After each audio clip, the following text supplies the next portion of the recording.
Welcome to this week's Movie Math, where the Melissa McCarthy Express hit a serious speed bump.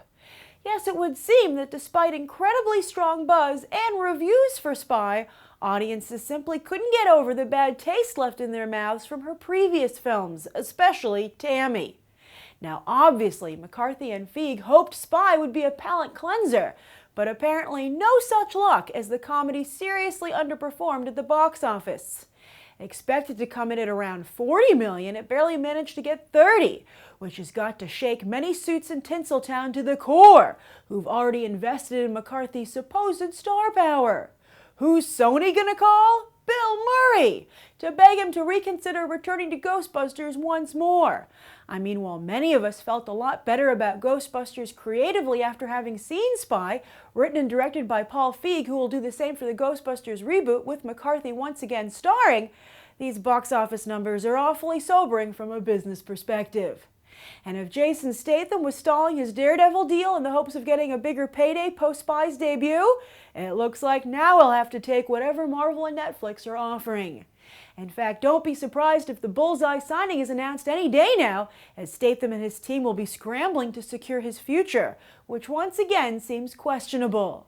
And while sure, Spy was yet another R-rated film in a year that's been flush with them, McCarthy's Identity Thief and The Heat were also rated R and had much better box office debuts. And while Spy could also gain a following in the ancillary market further down the line a la Austin Powers, a film which initially bombed, McCarthy is supposed to be much farther along in her career than Mike Myers was at the time. And McCarthy's wasn't the only Hollywood star to plummet back down to earth. It was a tough weekend all around, as Insidious Chapter 3 opened with roughly half of Chapter 2's debut haul, while Entourage also underperformed despite opening midweek in a gambit to get out ahead of the competition.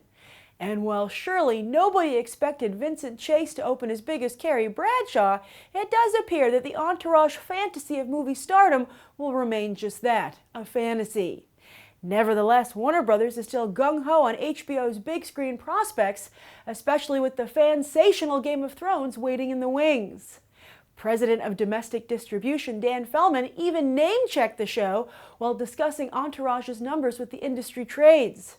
Sure, he was referencing the recent IMAX release of the final 2 episodes of Season 4, but obviously Warner Brothers is angling for a Game of Thrones movie, just as everyone on the show is angling for the Iron Throne.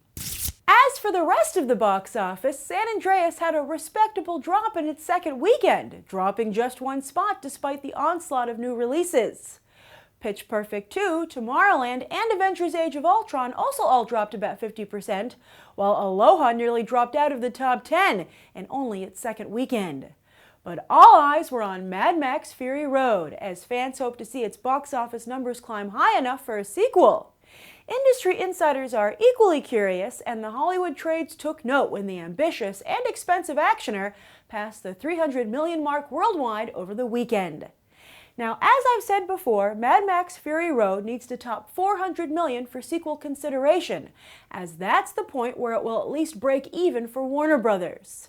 I know that the budget has been listed at $150 million, but that doesn't include advertising for the film. And it's important to realize that the entire movie industry is pegging Mad Max's total price tag at least $200 million. So it would seem that once again it's up to China to save another Hollywood blockbuster. Yet there are some rumors that it won't be released there, which would be a serious financial blow for the film.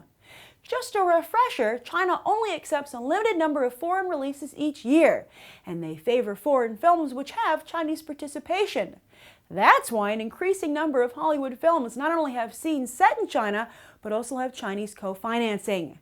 It's also important to note that even when a Hollywood film is released in China, the studio only gets about 20 to 30% of the film's local box office, with the rest going to the Chinese government. So if by some miracle we do get another Mad Max movie, perhaps it would be wise for him to check out post-apocalyptic China. Finally, it's worth noting that specialty release Love and Mercy almost cracked the top 10, as did Bollywood film Dil To Dankna Do. Neither had particularly strong per-theater averages, though, illustrating just how dire things are in the bottom half of the top 10. As for this coming weekend, Jurassic World is looking to be the 3rd film of the year to open north of the century mark. Not bad considering it's only June, and last year just 2 films were able to boast such an accomplishment.